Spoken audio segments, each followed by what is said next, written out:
Bismillahirrahmanirrahim. Assalamualaikum warahmatullahi wabarakatuh. Alhamdulillah, bagaimana kabarnya Bapak Ibu semua, sahabat Magnet Rezeki? Semoga Anda selalu dalam keberkahan dan lindungan Allah Subhanahu wa taala, ya. Dan semoga materi Magnet Rezeki bisa merubah kehidupan Anda menjadi manusia yang jauh lebih baik dan rezeki Anda mengalir seperti air bah. Bapak Ibu, kali ini saya ingin menyampaikan tentang materi Law of Projection. Sebenarnya materi ini sudah saya sampaikan dalam beberapa tulisan, ya, dan juga tersebar dalam beberapa audio. Tapi nampaknya perlu saya fokuskan pada satu audio tersendiri agar Anda memahami konsep dasar dari magnet rezeki, ya. Karena konsep dasar dari magnet rezeki ini adalah Law of Projection, ya. Nah, Bapak Ibu, mari kita bahas. Bayangkan sebuah proyektor, ya. Jadi sekarang ini kan mudah ya menemukan proyektor di setiap kelas kita. Sekarang ini ada proyektor. Proyektor ini dia memproyeksikan sebuah energi cahaya yang diproyeksikan terus-menerus sehingga akhirnya muncul di layar. Di layarnya muncul gambar A misalnya, begitu ya. Muncul gambar A. Kenapa muncul dari gambar A? Ya. Proyektor itu tidak berdiri sendiri, layar itu tidak berdiri sendiri, tapi ada laptop, Bapak Ibu. Laptopnya ini, ya, yang merupakan sumber dari terciptanya gambar yang ada di layar. Nah, laptop ini juga menggambarkan huruf A misalnya, begitu ya. Nah, Bapak Ibu, inilah hubungan antara proyektor, laptop, dan layar. Ya, jadi ada laptop yang menciptakan sebuah realita atau sebuah gambar, lalu kemudian proyektor memproyeksikan, ya, dengan cahaya, lalu kemudian akhirnya menjadi di layar tercipta sebuah gambar yang persis sama dengan apa yang ada di laptop, ya. Nah, ketika misalnya gambarnya dirubah, ya, apa yang ada di laptop, misalnya tekan spasi gitu ya. Kalau dalam PowerPoint kan tinggal dipencet spasi maka berubah. Nah, berubah menjadi gambar B misalnya gitu ya. Di laptop gambarnya B. Maka sepersekian detik, ya, muncul juga di layar gambar yang sama, yaitu gambar B. Nah, ini namanya Law of Projection. Bapak Ibu, dalam kehidupan kita terjadi juga hal yang demikian. Law of Projection itu berlaku di dalam diri kita. Ini yang menjadi rahasia sehingga akhirnya banyak orang tidak memahami ini, sehingga akhirnya hidupnya tidak mudah untuk dikendalikan, ya. Oke, kita lihat bahwa proyektor kita bawa kemana-mana, Bapak Ibu, ya. Nggak perlu dicolok, dia selalu menyala, Bapak Ibu, ya. Sadar nggak sadar, suka nggak suka, tidur berbaring dan seterusnya, dia tetap memproyeksikan. Proyektor itu namanya otak, Bapak Ibu. Otak kita yang ada di atas itu adalah proyektor. Tapi dia tidak berdiri sendiri, Bapak Ibu. Otak kita ini dikendalikan oleh yang namanya laptop. Laptop di dalam tubuh kita, di dalam diri kita, itu namanya pikiran, perasaan, dan spiritual. Ya, ini satu paket, Bapak Ibu, ya. Nanti saya akan jelaskan tentang hal ini. Tapi coba kita fokus pada pikiran dulu. Nah, laptopnya adalah pikiran kita, ya. Pikiran kita mengirimkan sinyal-sinyal ke otak kita memproyeksikan sehingga akhirnya menjadi layar kita. Nah, layar inilah yang namanya nasib kehidupan kita, ya. Jadi layar inilah nasib dari kehidupan kita, ya. Nah, Bapak Ibu, perhatikan ini. Ketika apa yang ada di dalam pikiran kita, maka itulah yang akan menjadi realita di dalam nasib kita. Ini sudah menjadi hukum Law of Projection. Hukum dari proyeksi. Laptop kita gambarnya A, maka layar juga A. Sama dengan hidup kita, Bapak Ibu. Pikiran kita A, maka nasib kehidupan kita adalah A. Pikiran kita B, maka nasib kehidupan kita B. Ya, maka dengan memahami konsep Law of Projection ini, Anda bisa mengendalikan kehidupan Anda, Bapak Ibu. Andalah yang mengendalikan kehidupan Anda. Andalah yang mengendalikan bagaimana rasa kehidupan Anda. Andalah yang mengendalikan bagaimana nuansa kehidupan Anda. Andalah yang mengendalikan nasib kehidupan Anda. Di dalam Al-Quran, hal ini disebutkan di dalam surat Ar-Ra'd. A'udzubillahi minasyaitonirrajim. Innallaha la yughayyiru ma biqaumin hatta yughayyiru ma bi anfusihim. Sesungguhnya Allah tidak merubah nasib. Nasibnya di sini layar, Bapak Ibu. Sesungguhnya Allah tidak merubah layar nasib satu kaum, ya, atau kehidupan satu kaum, nasib satu kaum, ma biqaumin hatta, sehingga yughayyiru ma bi anfusihim, sehingga dia merubah apa yang ada adalah bi anfusihim, jiwanya. Jiwa ini nggak kelihatan, Bapak Ibu. Nah, jiwa inilah pikiran, perasaan, dan spiritual. Nah, ketika laptopnya berubah, pikirannya berubah, jiwanya berubah, maka nasibnya berubah. Ini sudah menjadi hukum yang Allah tetapkan di dalam Al-Quran, ya. Nanti saya akan jelaskan perbedaan antara nasib dengan takdir, Bapak Ibu, ya. Nah, saya mau bicara tentang nasib dulu. Maka Bapak Ibu, ya, apa yang ada dalam pikiran kita, itulah yang mengendalikan seluruh kehidupan kita. Ya, makanya jangan heran kalau seandainya saya katakan bahwa saya kok berani sekali gitu ya, mengatakan bahwa Anda memahami materi magnet rezeki, maka hutang Anda lunas. Ya, kenapa kok begitu? Ya karena, ya, di dalam pikiran kita utang.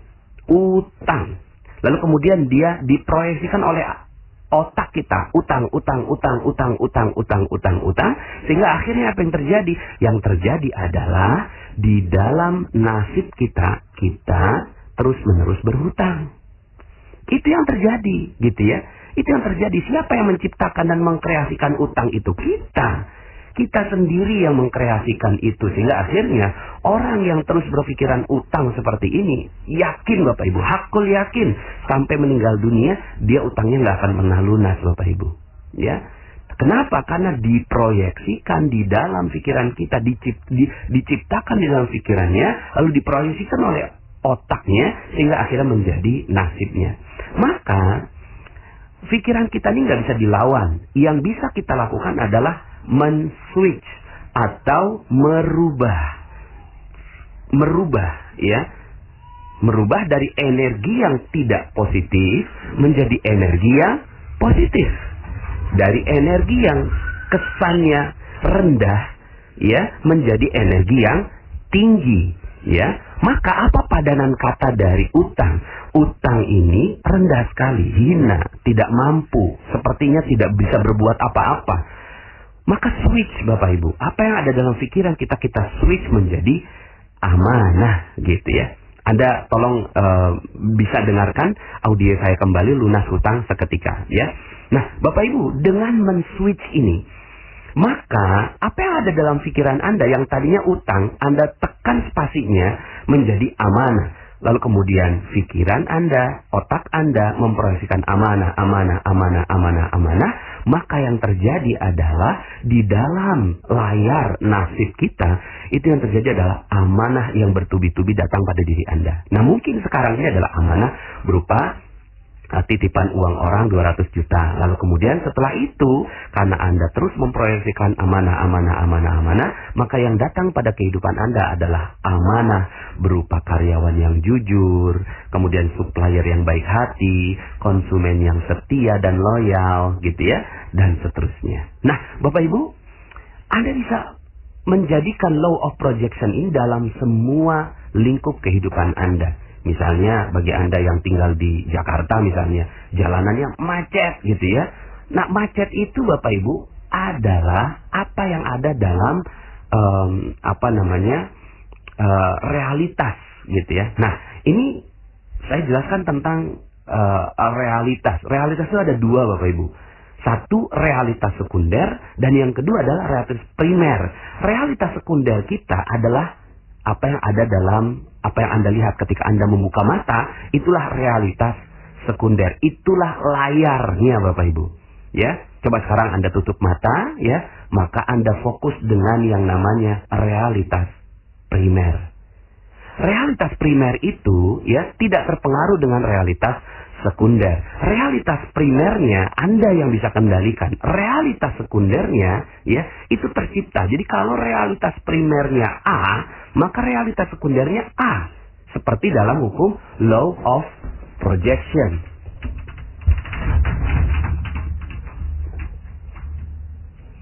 Seperti yang dalam hukum law of projection, ketika di laptop A, maka di nasib Anda adalah A.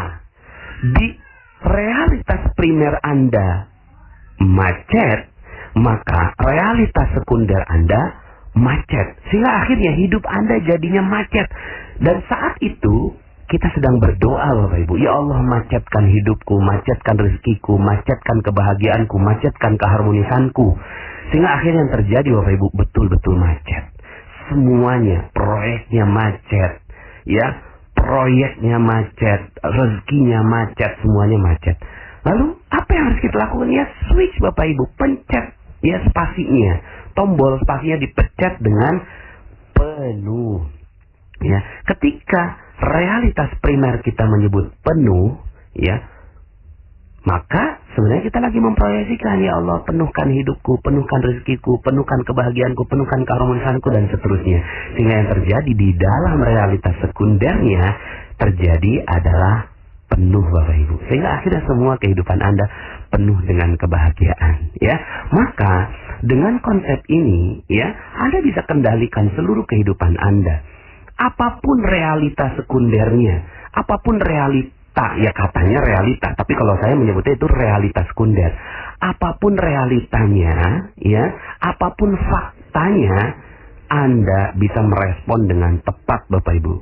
Ya, faktanya Anda punya utang, faktanya Anda ya melewati jalanan yang macet, faktanya ya Anda mungkin akan didatangi oleh polisi, pengacara, orang yang menagih Anda, debt collector. Faktanya bisa jadi Anda adalah seorang istri yang suaminya penuh dengan kedengkian, kebencian, memukul Anda, KDRT, dan seterusnya.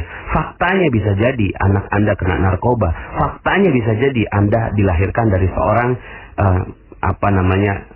nauzubillah perzinahan begitu ya. Faktanya bisa jadi Anda melihat ada korupsi di Indonesia. Faktanya bisa jadi ada pembunuhan, pencurian, kemaksiatan, dan seterusnya. Faktanya bisa jadi macam-macam Bapak Ibu. Faktanya bisa terjadi apapun, gitu ya.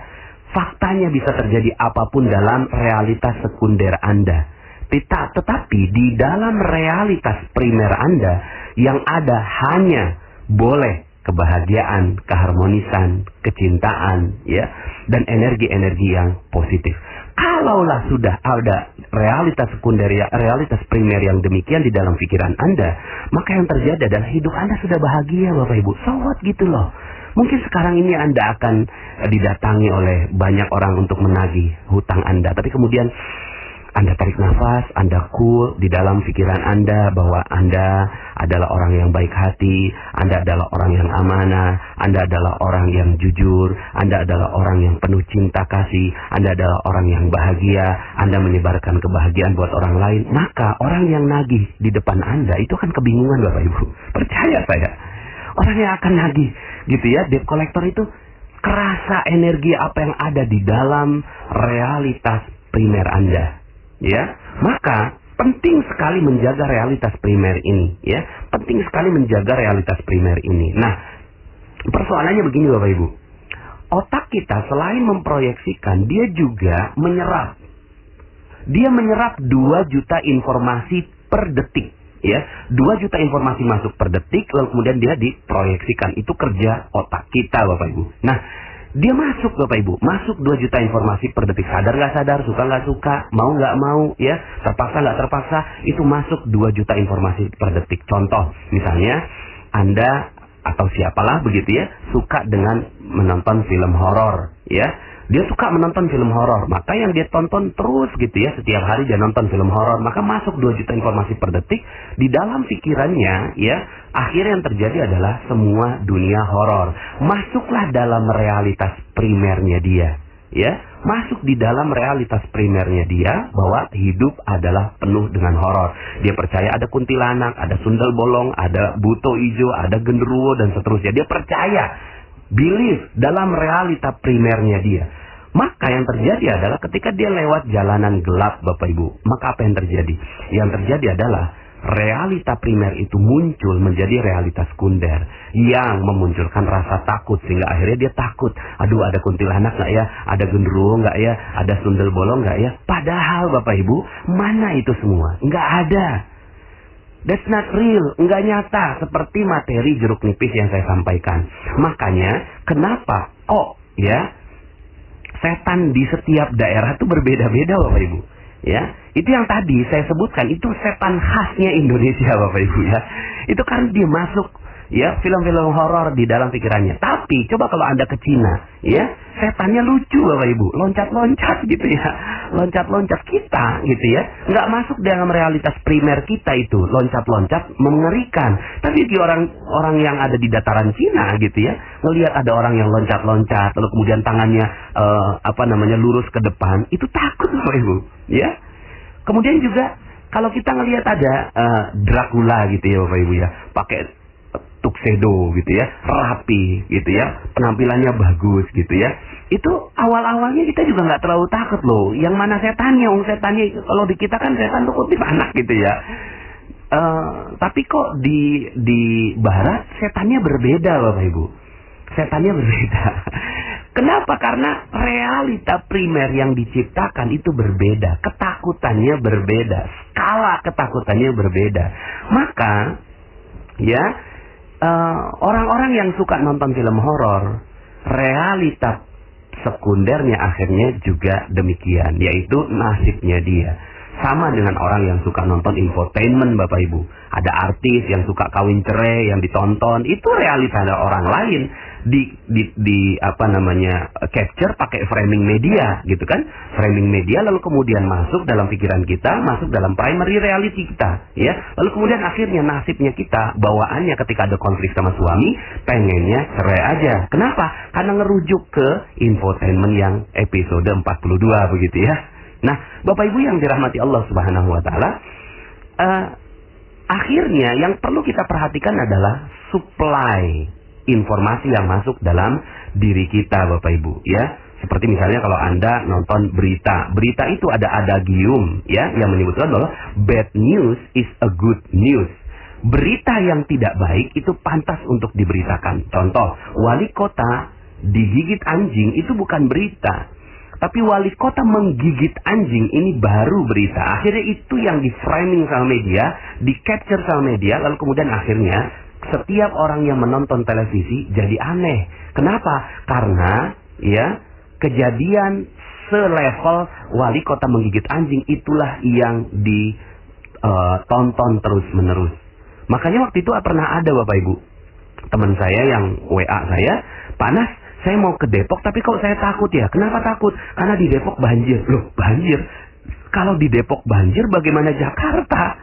Ternyata ya ada satu jalanan yang tergenang, itu yang di capture sama jurnalis, dan kemudian itu yang masuk dalam realitas primer teman saya. Sehingga akhirnya dia nggak jadi ke Depok karena takut ada banjir. Padahal sayanya sendiri yang berada di Depok nggak lihat ada banjir. Nah, Bapak Ibu, inilah dia ya law of projection. Sehingga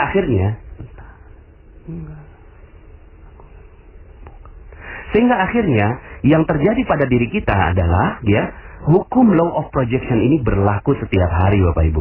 Ketika Anda mensuplai berita-berita yang nggak bagus, ya, hal-hal yang nggak bagus dalam pikiran Anda, hati-hati.